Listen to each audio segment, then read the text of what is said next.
Hello and welcome to my YouTube channel. My name is Ongoing Mwangi na Kenya Naren. I do videos on nursing education, nursing teaching or patient teaching, as well as health education. And this video qualifies as a nursing education type of video because it discusses about the nursing process. And this is everything that involves the nursing management of the patient once they arrive to the hospital for admission until up to discharge and beyond, because nursing care does not end in the hospital at discharge. It continues with outreach, with follow-ups, and with returned reviews. So yes, that is about the nursing process. It's what we're going to be learning today. If you're new here, please take your time to subscribe and hit the bell icon so that you're notified every time I upload an informative video such as this one. And if you're a new subscriber, know that I deeply appreciate you for this growth. So let's dive right in. So as an introduction, it is important to remember where the nursing process or the term was coined from, and it was first used by an American nurse called Lydia Hall. And she's also a nursing theorist in 1955, where she introduced a three-step nursing process. And this three-step nursing process involved observation, administration of care, and validation. Since this time, or since then, the nursing process continued to evolve. It used to be a three-step process, then it went to a four-step process, which was assessment, planning, implementation, and evaluation. Then it became a five-step process which had the acronym Adopie, which was assessment, diagnosis, planning, implementation, and evaluation. And currently it is a six-step process that is known as Adopie, and this is assessment, diagnosis, outcome intervention, expected outcome basically determination, and planning of care, implementation of that care, as well as evaluation of that care that was given. So it is a cyclic kind of process. It repeats itself, because if you get to the evaluation and you realize that the goals that you had set in the outcome or the expected outcome haven't been met, then you plan afresh, or you start again afresh, you assess, you do all the 5 steps again, and then you end up again with evaluation. So the process is a systematic method of assessing, diagnosing, planning, delivering, and evaluating individualized care for patients in any state of health or illness. So the nursing process is a method used by the nurse profession to administer quality patient care. This is not meant only for the very sick patients. It is meant for all patients, whether they are very sick or they are just patients within the ward or the unit. They should get a nursing care plan or a nursing process. They should utilize the nursing process always, because this is the core of our practice. So from my diagram here, we are able to see the steps or the stages of the nursing process. What you can see there is the expected outcome, which comes immediately after diagnosis, but no, it is there. Then we go to planning, implementation, and evaluation.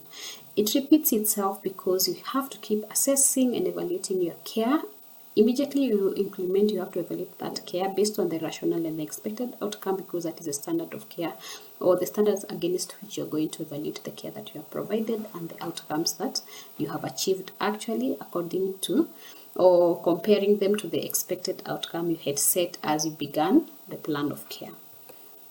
So this is just to echo the 6 steps of the nursing process currently, and I said the acronym is Adopie, and this means assessment, and that is the first step. Then there's nursing diagnosis, which is a D, and then there's outcome identification or the expected outcome identification. Then there's planning of care, implementation of care, and evaluation of that care that has been given against the set expected outcome that were identified in step number 3. So the nursing assessment is a systematic, continuous collection, validation, and communication of the client data as compared to what is standard or the norm. It includes the client perceived needs, health problems, related experiences, health practices, values, and lifestyles, and it has 3 major steps, and this is where you collect the data. And this is done via different methods. And one, you have to review the clinical records if there are any that are available. For example, if it's a returning patient or a readmission. And then you have to take complete health history from when they were previously admitted to the current now admission. And then you have to do a physical examination, which includes a thorough head-to-toe examination, as well as identifying the systemic issues that you can actually collect along the way as you're doing the systemic assessment. Then you have to do the functional assessment, which is very, very vital as per the functional systems. And then if you could use the 11 steps by 11 functional systems by Gordon, that would actually be perfect, but you can choose any that you choose because there are so many models of nursing that you can actually implement in your nursing care. Then you have also to assess the risk assessment for this patient. Do they have a risk for fall? Do they have any risk of whatever risk they are at? You have to identify it during this part. Then you have to review the literature that is available again regarding their disease or their disease process and any other treatment options or modalities that are available that are for that client as planned. Then you have to use evidence-based assessment techniques, and these ones we know them, that we learned in our clinical methods. And finally, you have to document relevant data. So some points to note is that assessment is systematic and continuous, it never stops, and it underpins every aspect of nursing care. So every time you're doing a procedure, you have to keep assessing the client because the changes could happen at any point. Then you also have to, the nurse together with the patient have to identify the needs and the concern, because again, the care plan should be tailored towards what the client's needs and wants, and their concerns should actually be considered, and their preferences, tastes, and whatever should be included. Then remember that assessment is a cornerstone of individualized care, and we ought to give the best care. High quality care is usually individualized and customized to the patient's needs. So there are principles to nursing assessment, and these include the first recent assessment must begin 4 hours after admission, because it beats logic if you are admitted and they start taking your history 8 hours or 10 hours later. It means nothing has been done for you, and this is where you hear clients may complain that I have been here for such a long time and I haven't been attended to, basically. So you begin your assessment as promptly as possible, but if it could be delayed, then it should be within 4 hours after admission. Then it must be completed within 24 hours, and it should focus on the patient's response to a health need. It must be structured and clearly documented. This is very important because remember, if it is not documented, it hasn't been done, people. Then it includes observation, data collection, clinical judgment, and validation of perceptions. Still on assessment, it is important to remember that this includes the observation of the patient, the interview of the patient, the family or significant others, as well as the examination of the patient, that is a head-to-toe examination or the quick systemic or the physiologic assessment. Then you have to review also old medical records or previous medical records that are available to you at that point. The purpose is to establish a database, all the information about the client, and this is a nursing health history, the physical assessment, the physician's history and physical examination, laboratory results, diagnostic tests, material from other health personnel, because this could be important while planning care for this client. Then it is important to remember that there are different types of assessments, and in this presentation I will focus on 4 types of assessment. The first one being the initial assessment, and this is what is performed within a specified time on admission, and this is what I said should not exceed 4 hours after admission. And this is basically, the example here is a nursing admission assessment. Then we have a problem focused assessment, and this is used to determine the specific problem or the status of a specific identified problem in an assessment. For example, if you notice that in the genitourinary system there is an issue, then you can do a fluid intake versus the urine output hourly to see how the patient's input compares to the output, to actually ascertain if there is a problem in the urinary system. Then there is an emergency assessment, and this is a rapid assessment done during any physiologic crisis of the client to identify life-threatening problems. For example, an assessment of a client's airway, breathing status, circulation after a cardiac arrest. Then we have time-lapsed assessment, and this is a reassessment of a client's functional health pattern done several months after the initial assessment to compare the client's current status to baseline data previously obtained. So basically comparing the medical records of previous times to what is available now. So the step number 2 is the nursing diagnosis, and as defined by NANDA, it is the nursing diagnosis. A nursing diagnosis is a clinical judgment about individual, family, or community response to actual or potential health problems or life processes. Then it provides a basis for selection of nursing intervention to achieve outcome for which the nurse is accountable. So the purpose of the nursing diagnosis is to identify how an individual or a group of individuals or a community responds to actual potential health and life processes, to identify factors that contribute or cause health problems, the etiologies, identify resources or strengths of the individual, group, or community, can draw to prevent and resolve said problems in this place. Then there are different types of nursing diagnosis. We have the actual nursing diagnosis, risk nursing diagnosis, possible nursing diagnosis, syndrome nursing diagnosis, as well as wellness nursing diagnosis. So a closer view of the types of diagnosis. Actual nursing diagnosis is a judgment about the client's response to a health problem that is present at the time of that nursing assessment. For example, ineffective breathing pattern or anxiety. Those are actual nursing diagnosis for patient. Then we have risk nursing diagnosis, and this is a clinical judgment that a client is more vulnerable to develop the problem than others in the same or similar situation. For example, the risk for impaired skin integrity that is related to surgery. Then we have possible nursing diagnosis, and this describes a suspected problem for which current and available data is insufficient to validate that problem. For example, there could be possible social isolation related to unknown etiology. Then there is syndrome nursing diagnosis. It is a cluster of nursing diagnoses that frequently go together and present a clinical picture. For example, rape trauma syndrome, that could actually be a diagnosis, but this is a syndrome nursing diagnosis because there's so much in that one specific diagnosis. And finally, the wellness nursing diagnosis. This is a clinical judgment about an individual, group, or community in transition from specific level of wellness to a higher level of wellness. For example, family coping or potential for growth related to unexpected birth of twins. So there are three major components of a nursing diagnosis, and this includes the problem statement, the etiology, and the signs and symptoms. And therefore, if it's an actual diagnosis, it should have three parts.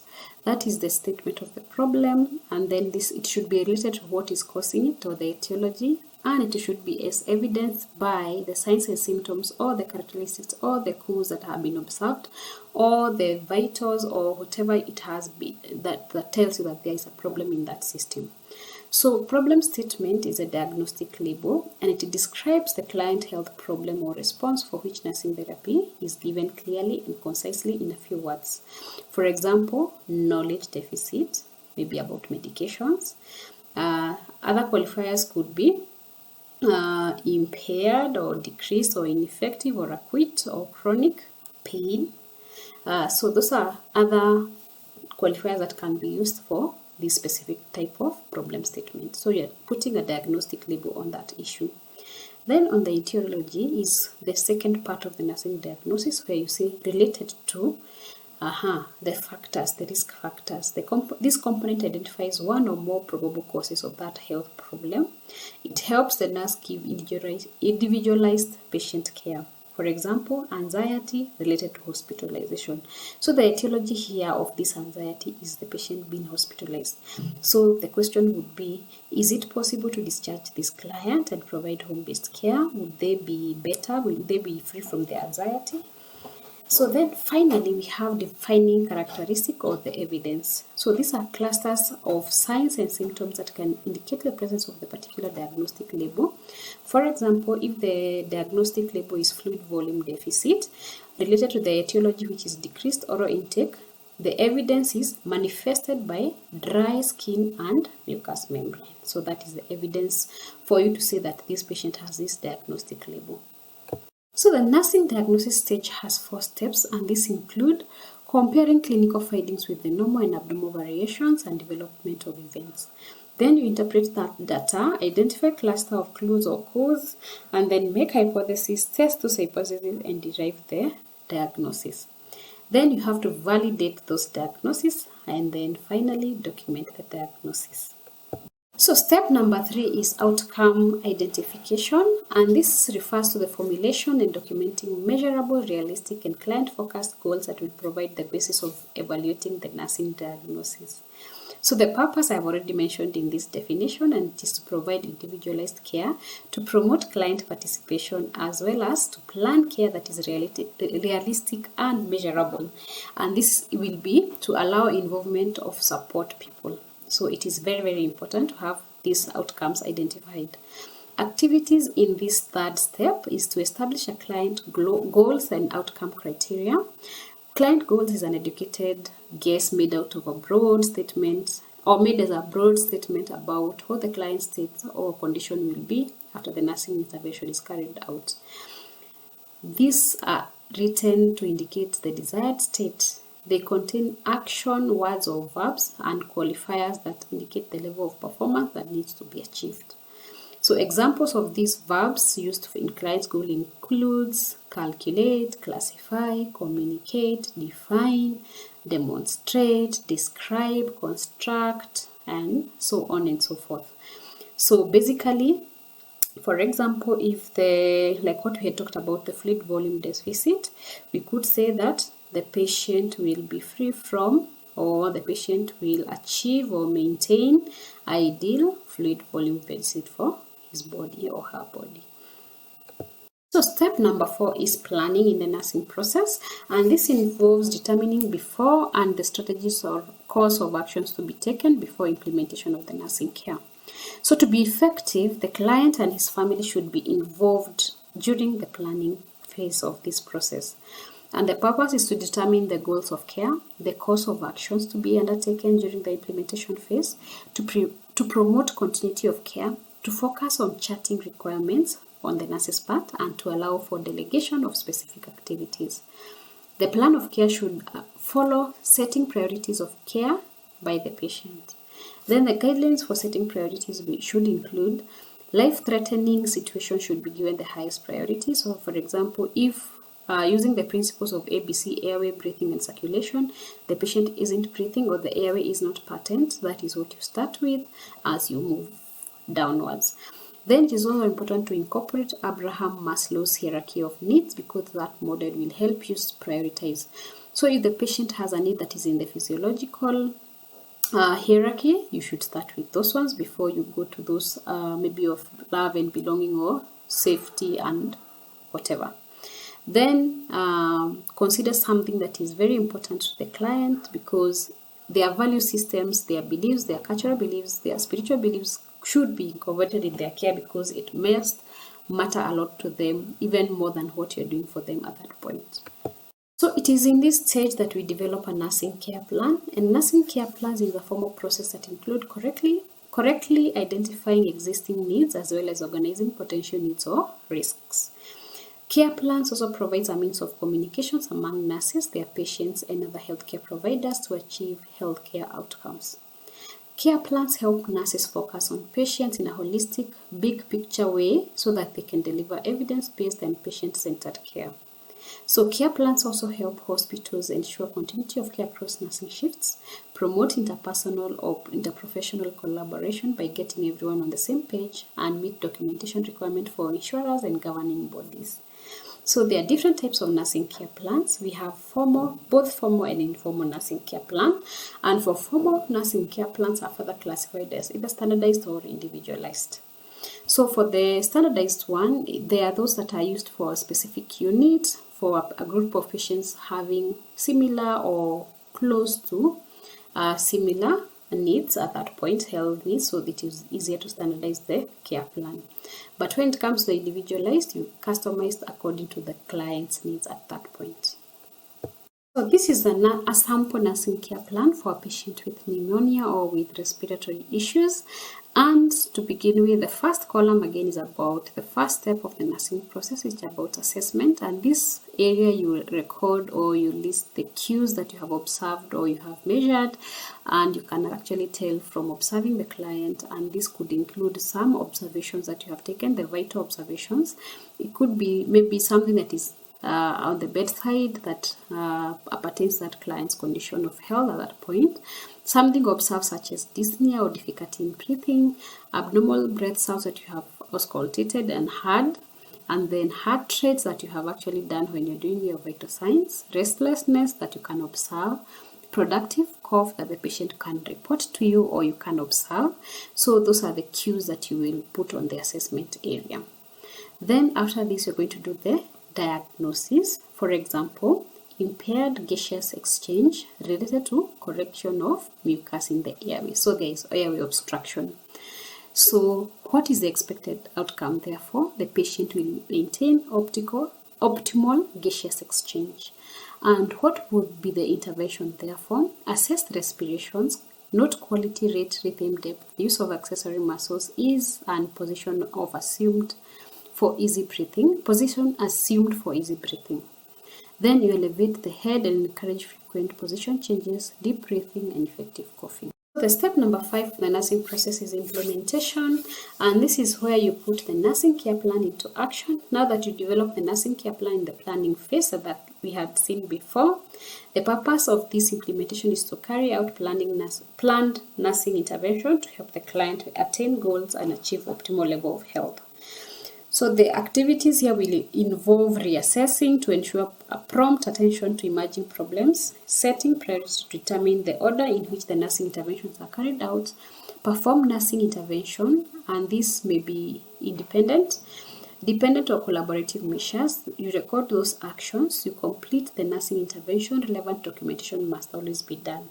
Remember that something that is not done or that is not written is considered not done at all.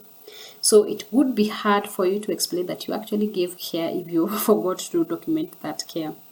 So the requirement of implementation requires knowledge, which includes intellectual skills like problem solving, decision making, and teaching, technical skills to carry out the treatment and the procedures, communication skills, that is the verbal and nonverbal communication to carry out the nursing intervention, as well as therapeutic use of self, is being willing and being able to care. So basically, you have to be able to perform whatever it is the intervention requires you to do. And if not, then you have to actually get someone with those competencies as fast as possible and get that care to the client and fast. So the last step of the process is evaluation, and this is the final step in the nursing process. It is crucial to determine whether after application of the nursing process or the intervention, the client's condition or well-being has improved. The nurse applies all that is known about the clients and the client's condition, as well as the experience with previous clients, to evaluate whether nursing care was effective. So the nurse conducts evaluation measures to determine if the expected outcomes that you identified in step number 3 have been met or by those nursing intervention or not. So the expected outcomes are the standard against which the nurse judges if goals have been met, and thus if care is successful. Providing health care in a timely, competent, and cost-effective manner is complex and challenging. So it is important to remember that sometimes you will not have achieved whatever you had expected in your expected outcomes, and therefore you have to go back to the drawing board and restart the process all over again. So the evaluation process will determine the effectiveness of care and make necessary modifications and to continuously ensure favorable client outcomes. So these are the references that I used to prepare this presentation, and a lot more physical notes that I had taken when I was in class during my class days. But then it didn't come from my head, so I have to give credit where it's due. Thank you so much for watching through this video and for supporting this channel. Please keep subscribing and sharing with your friends so that we keep learning together. And until we see each other again, goodbye and ciao.